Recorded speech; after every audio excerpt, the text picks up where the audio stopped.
Hey guys, today we're checking out a 3-bed, 2-bathroom home in Ocala, Florida, new construction. It just needs a little cleaning, but it's practically move-in ready. So let's take a look at what this home has to offer, priced at $280,000. We're in Ocala, Florida. Let's check it out. So let's start from the outside. The inside is pretty much done. They're just working on finishing a few more things, and then they'll start working on the landscaping on the outside.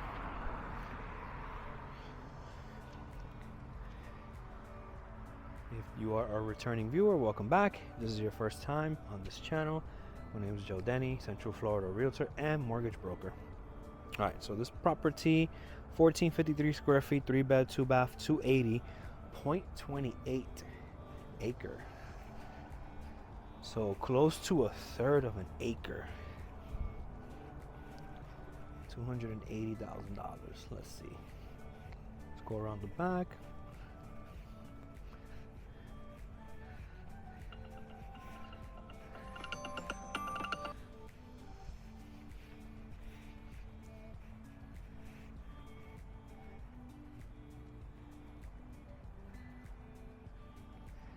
All this space, and with no HOA and no CDD, pretty much do whatever you want.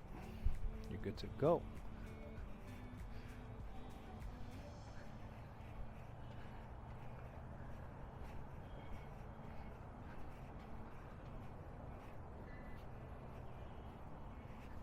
Let's take a look at the inside.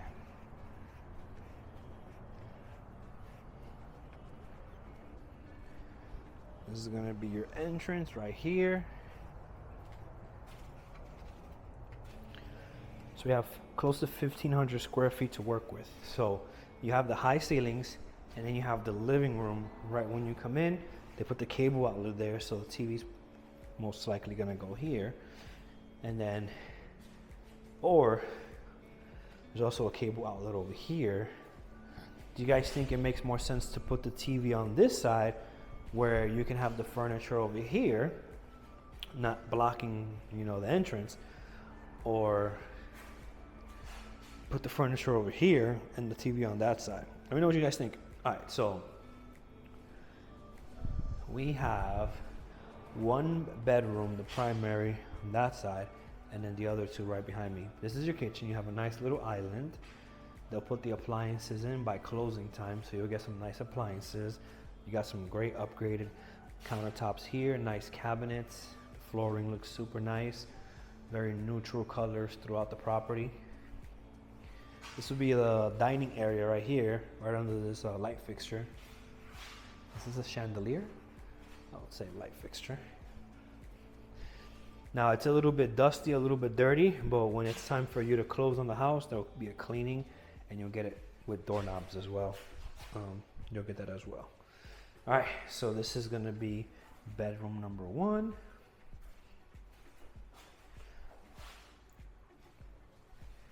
We got bedroom number 2 over here.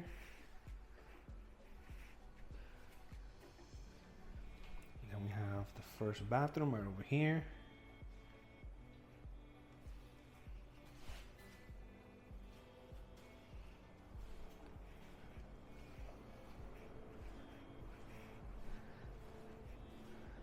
Right through here is going to be your 2-car garage and your laundry room.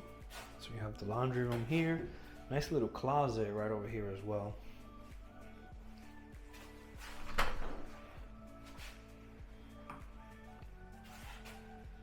Nice size 2-car garage.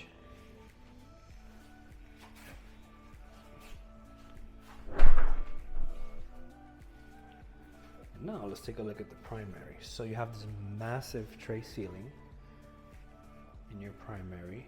I think I just saw the baseboards in the garage, so I gotta finish installing the baseboards. This one has a really nice walk-in closet right over here. Nice walk-in closet right here.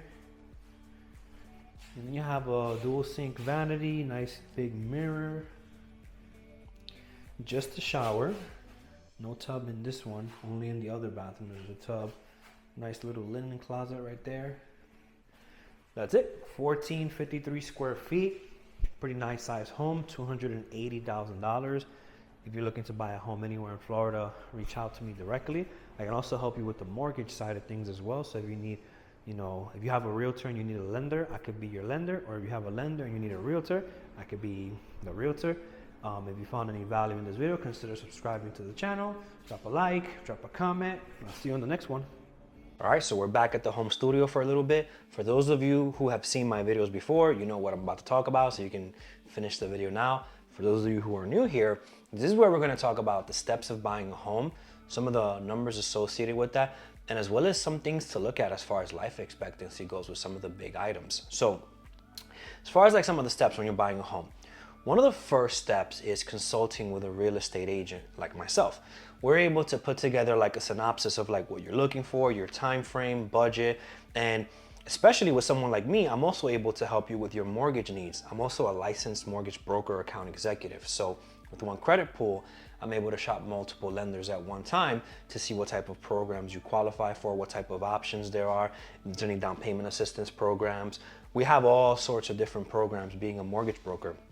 So after we get past that initial consultation of kind of like seeing what you're looking for, and some of my clients call me from other states, so this could be like a Zoom call, this could be a phone call, but there's a lot of times where someone calls me, right?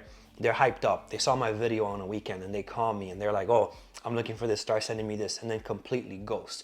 And then there's times where we take the extra step of doing that consultation and actually talking about the goals and everything, and those relationships have blossomed into actual transactions, and those nurtures were so much better. So depending on how motivated you are, I'm gonna pick up the phone or call you back, but you get to decide where it goes next, where it's just a property list being sent to you that doesn't go anywhere because you have 30 different realtors sending you property lists, or if you actually need someone like me who sold hundreds of homes, is also in the mortgage industry as well as the real estate industry, and actually knows what they're doing and have gone through many different scenarios where I might have, a thing or two I can, help you with on your journey. So you get to decide that. But basically you first want to do that consultation and talk about what the needs are.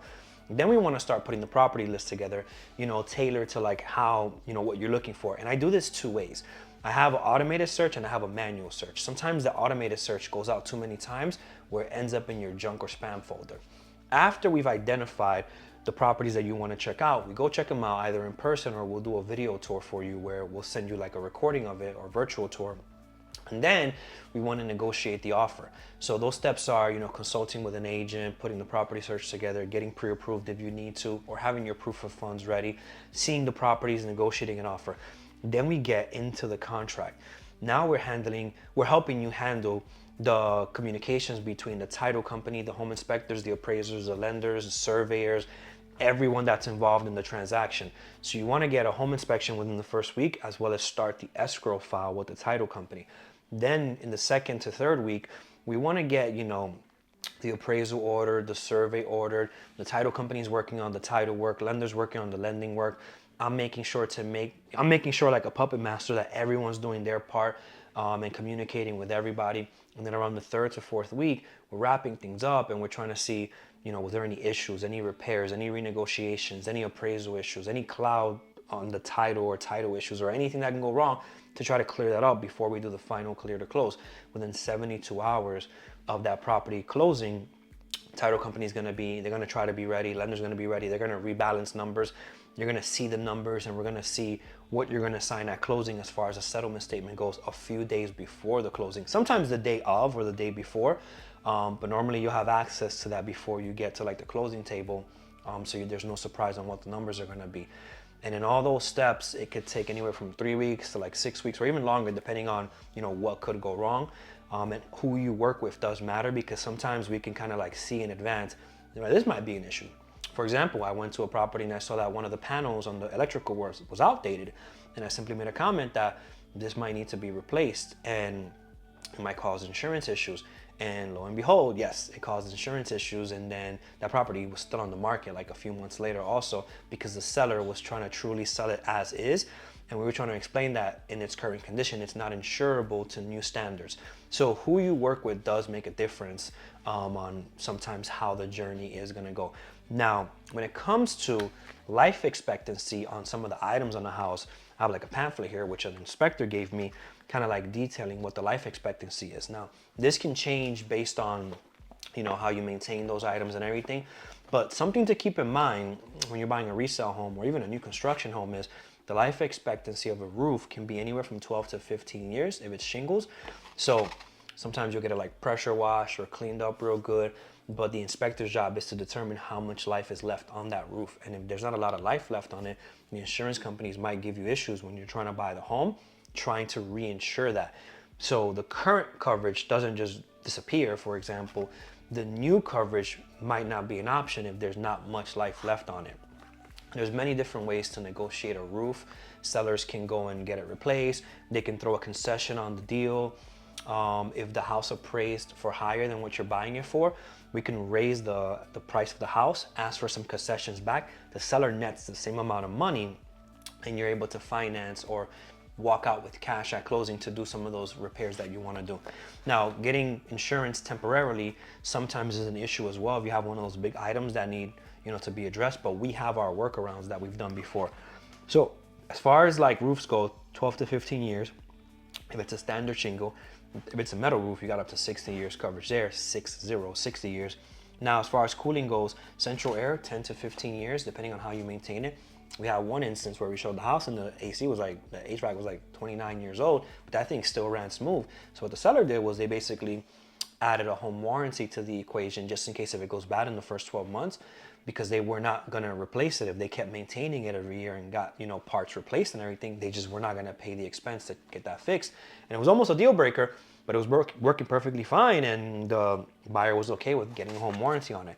Now, as far as plumbing goes, if the property's on septic or well, septic, the sewer pump, 5 to 10 years, and then the well pump, about 10 years. So when you're buying a property with septic or well, you want to get those inspected as well. It will cost more money to get those inspections, but trust me, it could save you some money if there's potential issues that you can't see at the moment, to negotiate that before the deal is closed. So it's worth it, in my opinion, to pay for those extra inspections.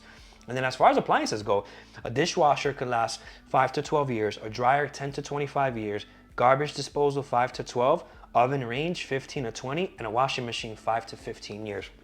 Those are some of the life expectancy of some of those items throughout the house, for you to keep in mind when you're buying a property. Now, always consult with a professional inspector to actually check the property out, obviously, to get their opinion on that. Now, as far as like what it costs to buy a home, I have in front of me a settlement statement from a recent closing that we did, and I wanted to go over what's going to be outlined on this document that you're going to sign at closing. So you're going to have the section with the financials first, which is going to show the sale of the property price, any deposits, any loan amount. So what you're buying it for, what deposit you put down, and then what the mortgage is going to be on it, if there is one. That's going to be right there. Prorations and adjustments. So any county taxes are there, HOA assessments are there, anything that has to do with the prorations or adjustments are going to be there. The next section is going to be loan charges. That's where you're going to see any points, origination fees, underwriting fees, flood certification, tax certification, prepaid interest, and then you have loan charges and other loan charges. Impounds are next. So we have homeowners insurance. In there is the impounds, and then title charges are going to be on the next section. And then we're going to have commissions, depending on when you're watching this video. If it's before August 17th, 2024, commissions are being handled a certain way. And then after August, or on August 17th and after, commissions are being handled a different way. And they're going to be paid out a little bit differently. It's going to be negotiated up front with the buyers, because for a long time, the sellers were the ones that just flat out paid the commission. Now they're changing some of the rules up, and I'm not a lawyer or anything, but we have our ways of how we're going to navigate those waters when the time comes. Depending on when you're watching this video, the way that the commission is being paid out can change. So that's something your buyer's agent or me would negotiate directly with you. Commissions is next. Government recording and transfer charges, any payoffs on the mortgage is going to be next, and any miscellaneous fees. Now, one of the things that's very confusing when you're buying a house is property taxes and homeowners insurance. So what happens is, when you're buying a property, the property taxes are going to be prorated between the seller and the buyer. And the scary part is that a lot of people see it as, oh, the taxes went up. Well, no, the taxes were reassessed eventually after you bought the property. So what happens is sometimes homes don't go for sale for a very long time, and they're at a certain, rate with their taxes, or, tax amount every month. And then after some years of the home being sold, the current tax rates or whatever are going to be higher. So when the home gets reassessed about a year later, the property taxes are going to adjust to what they should be.